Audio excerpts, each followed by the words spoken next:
ሰላም ያገሬ ልጆች እንዴት ናችሁ?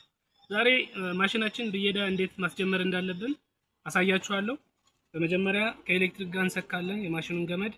በመቀጠል ይሄ መበየጃ ገመድ ይባላል። ይሄ መበየጃ ገመዱን እንሰካለን።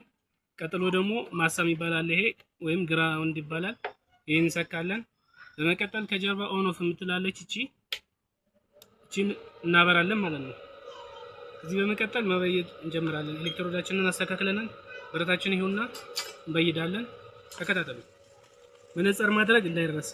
መነጽር ወሳኝ ነው ላይ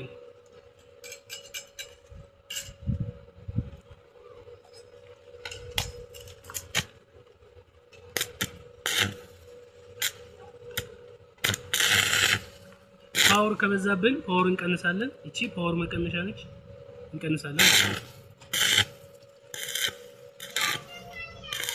እናመሰግናለን። በያጅ ከፈለጋችሁ ደውሉልን። ማንኛውም ስራ እንሰራለን። አደገኛ ጥር እንሰራለን። ብረታ ብረት ማንኛውም የብረት ስራ በር፣ መስኮት እንሰራለን። ጥራት መለያችን ነው። ስልካችን 0942395555 ደውሉልን። ያላችሁበት መተን እንሰራለን። እናመሰግናለን።